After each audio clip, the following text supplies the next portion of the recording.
Un hombre le aventaba piedras a su esposa cada vez que ella se dirigía a una iglesia cristiana. Para él, su mujer había traicionado la religión de sus antepasados. En silencio, la mujer le pedía intensamente a Dios que sensibilizara el corazón de su esposo. En el estudio bíblico de hoy, veremos cómo la redención de Dios es tan maravillosa que cuando llega a la vida de una persona, las evidencias son innegables. Recuerden tener a la mano su Biblia, una libreta y su pluma para hacer anotaciones.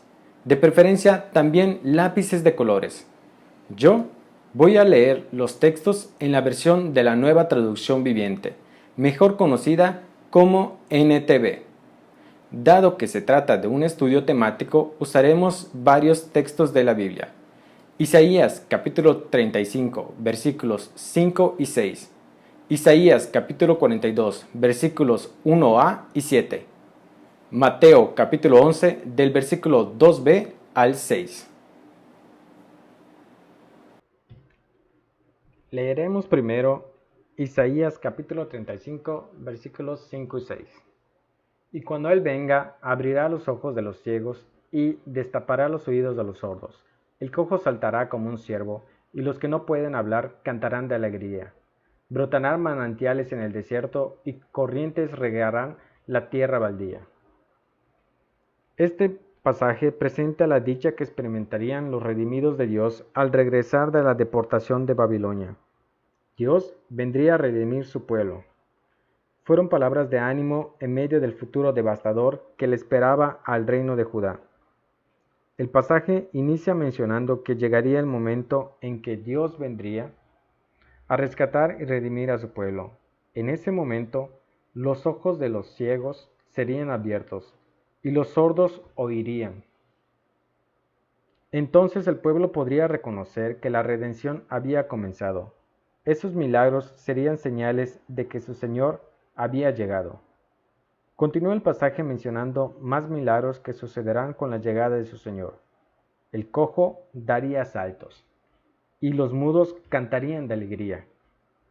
El pasaje cierra con la mención de milagros similares a los que se pudieron ver cuando Dios sacó al pueblo de Israel de Egipto y los llevó al desierto. Todos esos milagros serían evidencias de que había iniciado la redención en Israel.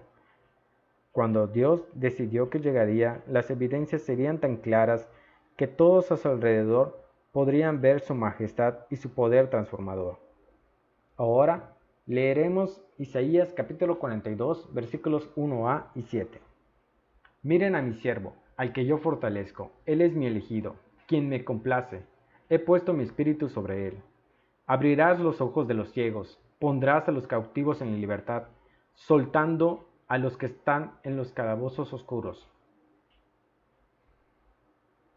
Este pasaje presenta una descripción del siervo de Dios. Dios revelaría a Isaías las características que permitirían reconocerlo. Del mismo modo, Isaías compartiría la información con el pueblo, el reino de Judá, debido a que el reino del norte había sido conquistado por el rey de Asiria. Al inicio del texto aparece el pronombre mí, revelando que es Dios quien está hablando para informar a su pueblo cómo sería aquel que estaría bajo su mandato. El texto revela que el siervo de quien se habla sería fortalecido por Dios, elegido por Dios y en quien tendría complacencia. Se puede apreciar la confianza de Dios sobre su elegido. Dios lo cuidaría, lo guardaría y lo protegería. Sería una buena elección como todo lo que Dios hace. El siervo de Dios sería aquel en que Dios pondría su espíritu. Por lo tanto, esto es una indicación para afirmar que se estaba hablando del Mesías, prometido a David. Él sería el siervo de Dios. Él cumpliría las obras de Dios. La frase pondré mi espíritu es una expresión que estaba refiriendo a una unión intencional de la humanidad con la divinidad. En otras palabras, el Mesías tendría una naturaleza divina y humana a la vez. Continúa el pasaje señalando diversas labores que realizaría el Mesías. abriría los ojos de los ciegos, es decir, devolvería la vista a los que no ven. También pondría en libertad a los cautivos, esto es, traería la redención. Los milagros descritos serían la carta de presentación del Mesías. Equivaldrían a decir: yo soy el Mesías, el Redentor que Dios les había prometido. El Mesías tendría poder sobre la creación. Los ojos, los oídos y la boca del hombre se someterían a su voluntad. No quedaría duda del poder del Mesías y de su igualdad al Dios de Israel. Por último, leeremos el pasaje de Mateo capítulo 11 del versículo 2b al 6. Entonces envió a sus discípulos para que le preguntaran a Jesús: ¿eres tú el Mesías a quien hemos esperado, o debemos seguir buscando a otro? Jesús les dijo: regresen a Juan y cuéntenle lo que han oído y visto.